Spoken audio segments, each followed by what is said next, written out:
Hello students, तो कैसे हैं आप सब। आपका बहुत बहुत स्वागत है BSR मैथ्स गुरु पर। तो आज हम पढ़ेंगे सेट का अगला पार्ट, एक्सरसाइज 1.3 की कुछ इंट्रोडक्शन पढ़ेंगे, जिसके अंदर जो सबसे इम्पोर्टेंट बात है वो है कि एक सबसेट क्या होता है। ठीक है, 1.3 जब आप स्टार्ट करोगे तो आपको एक नया वर्ड मिलेगा और वो वर्ड है सबसेट। सबसेट तो एक सबसेट होता क्या है। सेट तो आपने पढ़ा है कि सेट क्या होता है, लेकिन अब सबसेट क्या होता है। सबसेट का मतलब है कि सेट का एक छोटा पार्ट। जैसे कोई एक सेट हो, उसमें से कुछ एलिमेंट्स लेके आप उसको एक अलग सेट बना दो। तो जिस सेट में से आप कुछ एलिमेंट्स लेके एक अलग सेट बनाते हो, वो नया वाला जो सेट होता है वो एक सबसेट होता है। जैसे a set A is said to be a subset of set B when every elements of set A also elements of set B। जैसे कोई सेट A है, वो A सेट सबसेट कब कहलाता है, जब किसी जैसे सेट जो सबसेट होता है वो किसी ना किसी दूसरे सेट का एक पार्ट होता है। तो सबसेट की डेफिनेशन समझने के लिए हम दो सेट लेते हैं, सेट A और सेट B। तो अगर सेट A सेट B का सबसेट है तो जितने भी एलिमेंट्स सेट A में हैं वो सारे के सारे एलिमेंट्स सेट B में भी होंगे। जो सेट A होगा वो सेट B का एक पार्ट होगा। कैसे समझो इसको, देखो एक सेट A है जिसके अंदर एलिमेंट्स है 1 2 3, ओके, और एक सेट B है जिसके अंदर एलिमेंट्स है 1 2 3 4 एंड 5। ठीक है, अब मैं इस सेट A को सेट B का सबसेट कह सकता हूँ। क्यों कह सकता हूँ? क्योंकि देखो जो सेट A में एलिमेंट्स है 1 2 3, वो सारे के सारे एलिमेंट्स सेट B में भी है 1 2 3। ठीक है, तो आप सेट A को सेट B का एक छोटा पार्ट कह सकते हो कि सेट A जो है वो सेट B का एक छोटा पार्ट है, उसका सबसेट है। तो मैं इसको ऐसे लिखता हूँ कि set A is subset of set B। अब ये क्या है? ये है सबसेट का सिंबल। जैसे आप कभी लिखते हो कि नहीं दो सेट को कि ये सेट A सेट B का सबसेट है, तो उसको मैथमेटिकली इस तरह लिखते हैं। ठीक है, जो ये सिंबल है वो सिंबल है सबसेट का। सबसेट को इससे इस सिंबल से डिनोट करते हैं, इस सिंबल से। ठीक है, इस तरह से। ठीक है, इस सिंबल से सबसेट को डिनोट करते हैं। तो सबसेट क्या होता है? सबसेट होता है कोई भी सेट अगर किसी दूसरे सेट का एक छोटा पार्ट है। ठीक है, जैसे ये सेट था, इस सेट B का एक छोटा पार्ट था, इसमें जो एलिमेंट थे 1 2 3, वो 1 2 3 इस सेट B के एलिमेंट थे। तो सेट A जो था सेट B का सबसेट है। ठीक है, एक एग्जांपल और लेते हैं कि सबसेट कैसा हो सकता है। मान लो कोई सेट है X, ये जो सेट है इसके अंदर एलिमेंट है a set of all students, a set of all students in your school, in your school. एक सेट है जिसके अंदर जो एलिमेंट्स है वो स्टूडेंट्स है और वो आपके स्कूल के स्टूडेंट्स हैं। जितने भी स्टूडेंट आपके स्कूल में पढ़ते हैं वो सारे के सारे इस सेट के एलिमेंट है। ठीक है, और एक सेट है वाई। इसके अंदर जो एलिमेंट्स है वो होंगे set of all students, set of all students in your class, in your class. ठीक है, जो सेट एक्स है वो तो है आपकी स्कूल में पढ़ने वाले स्टूडेंट्स, और जो सेट बी है वो है आपकी क्लास में पढ़ने वाले स्टूडेंट्स। तो आपकी क्लास आपकी स्कूल का एक छोटा पार्ट है। जितने भी स्टूडेंट आपकी क्लास में पढ़ते हैं वो आपकी पूरी स्कूल में पढ़ने वाले बच्चों का एक पार्ट है। तो पार्ट है तो मैं इसको ऐसे कह सकता हूँ कि जो सेट एक्स है, जो सेट वाई है, जो सेट वाई है वो सेट एक्स का सबसेट है। तो इसको ऐसे लिखते हैं कि set Y is the subset of set X. ठीक है, इस तरह से लिखते हैं क्योंकि वाई जो था वो एक पार्ट था किस सेट का, एक्स के सेट का।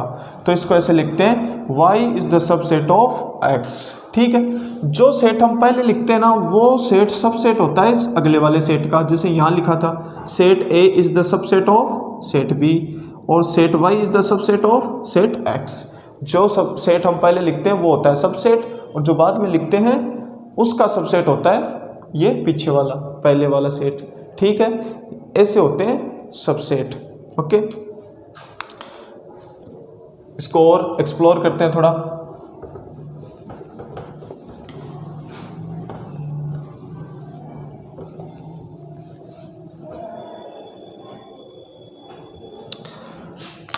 मान लो कोई दो सेट ए और बी, कोई दो सेट है। लेट ए एंड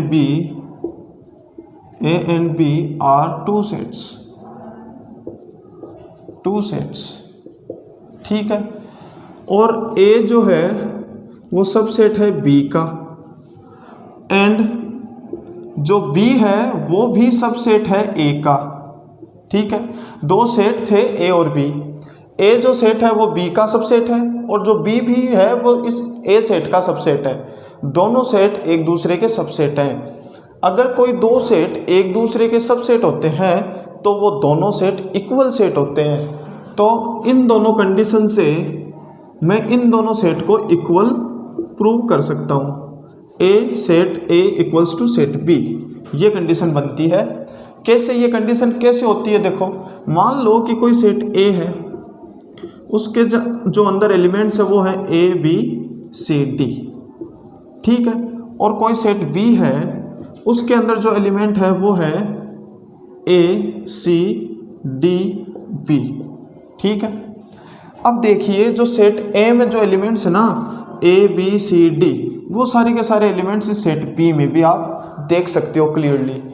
अगर किसी सेट के अंदर जो एलिमेंट्स हैं वो किसी दूसरे सेट में भी हैं तो वो सेट उस सेट का सबसेट होता है। तो set A is the subset of set B. लेकिन आप इसको इस तरह से भी लिख सकते हो कि जो एलिमेंट सेट बी में है वो एलिमेंट सारे के सारे सेट ए में भी है। तो इन दोनों सेट को आप इस तरह से भी लिख सकते हो कि जो सेट बी है वो सबसेट है ए का। ठीक है, ये कंडीशन है। तो आप ये दोनों सेट जो थे एक दूसरे के सबसेट हो गए। अब सबसेट हो गए तो ये दोनों सेट एक दूसरे के इक्वल भी होंगे। क्यों होंगे, आप देख सकते हो क्लियरली, सारे के सारे एलिमेंट सेम है दोनों सेट में। और मैंने आपको पहले बताया था कि किन्हीं दो सेट के अगर एलिमेंट सारे के सारे सेम हो तो वो कैसे सेट होते हैं, वो होते हैं इक्वल सेट। तो सेट ए और सेट बी है वो इक्वल सेट होते हैं। ठीक है, ये लो। तो ये जो कंडीशन है एक, कोई दो सेट अगर एक दूसरे के सबसेट हैं तो वो दोनों सेट क्या होंगे, इक्वल सेट होंगे। ठीक है, चलो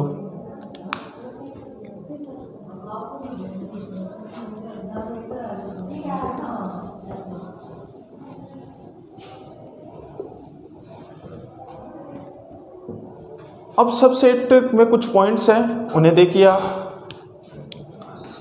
एक पॉइंट है every set is also a subset of itself। कहने का मतलब है कि अगर कोई भी सेट है वो हमेशा अपने खुद का ही सबसेट होगा। ठीक है, कोई भी सेट हो हमेशा वो अपने खुद का भी सबसेट होगा। जैसे कोई सेट ए है,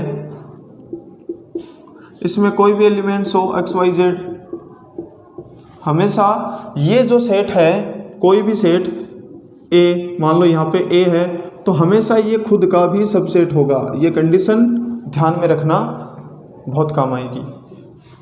तो कोई भी सेट अपने खुद का सबसेट होता है हमेशा। ओके, एक पॉइंट और, जैसे since the number of elements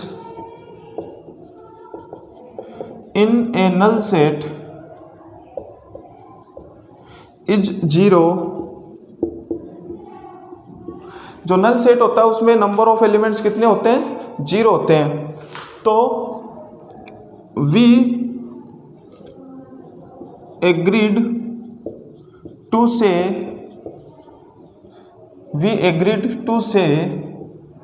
that phi, मतलब जो नल सेट है, जो नल सेट होगा वो phi is a subset of every set. ठीक है, ये एक कंडीशन भी इसमें आती है कि जो सब नल सेट होता है उसके अंदर नंबर ऑफ एलिमेंट कितने होते हैं? 0 होते हैं। वो एक एम्प्टी सेट होता है और उसे फाई भी लिखते हैं। वो हमेशा एम्प्टी सेट जो होता है वो हमेशा सभी, कोई भी सेट हो चाहिए उसका सबसेट होता है। क्यों होता है? क्योंकि आप कोई भी सेट ले लो, जैसे ये सेट है एक्स वाई जेड, इसमें आप कितने भी एलिमेंट डाल दो, ठीक है, फिर भी इसमें कुछ ना कुछ खालीपन रह जाता है। जैसे कई बार होता है कि इंसानों में भी ऐसा होता है, बहुत लोगों को लगता है कि उनमें कहीं ना कहीं खालीपन होता है ना। वैसे ही सेट में कितने भी एलिमेंट डाल दो फिर भी उसमें कहीं ना कहीं खालीपन रह जाता है। अब खालीपन कहीं ना कहीं रह जाता है तो इसका मतलब ये है कि जो नल सेट है वो उसका सबसेट होगा। ठीक है, तो जो नल सेट है फाई, वो हमेशा कोई भी सेट हो उसका सबसेट होना ही होना है। ये कंडीशन भी आप ध्यान में रखना, ये 2 बातें। ठीक है, और आगे चलते हैं।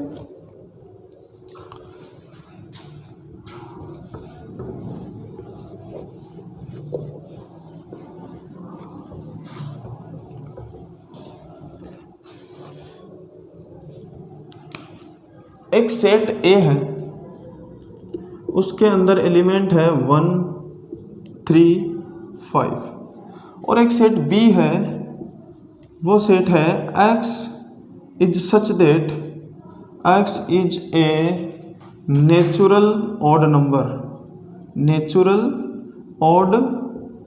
Number less than 6।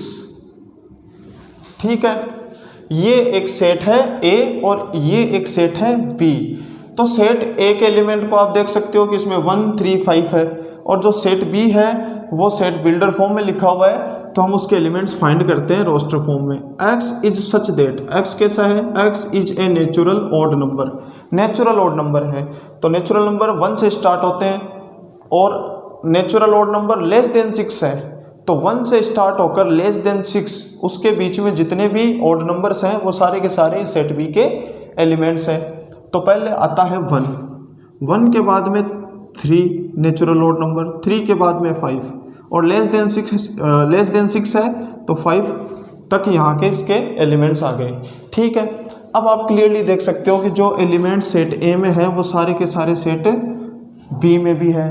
तो A is the subset of set B, और आप ये भी इससे देख सकते हो कि जो सेट B में जो एलिमेंट्स है वो भी सारे के सारे सेट A में है, तो B is also a subset of set A। ठीक है, ये दोनों कंडीशन इसके अंदर फिट बैठती है। अब मैंने आपको बताया था कि जब भी कोई दो सेट एक दूसरे के सबसेट होते हैं तो वो दोनों सेट कैसे होते हैं, वो दोनों सेट होते हैं इक्वल सेट होते हैं। तो यहाँ भी set A is equal to set B, ये कंडीशन बनती है।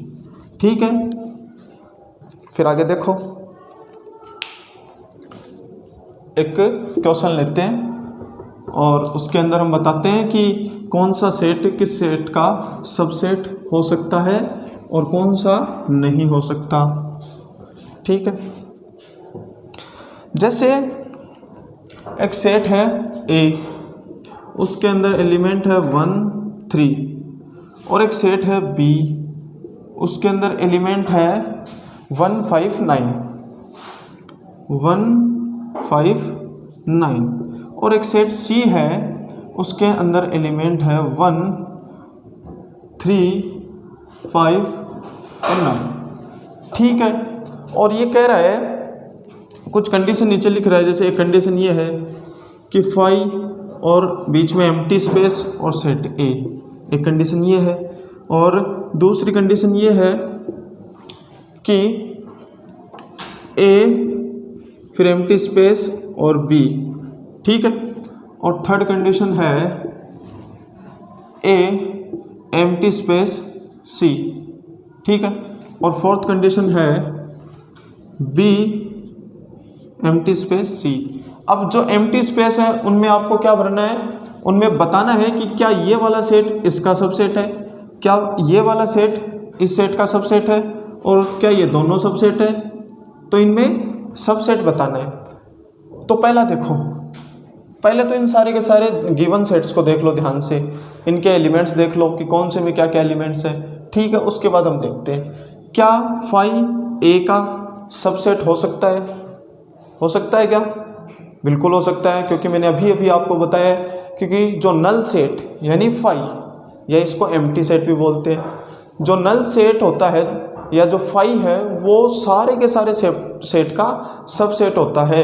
क्योंकि किसी भी सेट को कितना भी भर दो फिर भी वो कहीं ना कहीं खाली रहता है। अब खाली रहता है तो सारे के सारे सेट्स का सबसेट फाई होता है।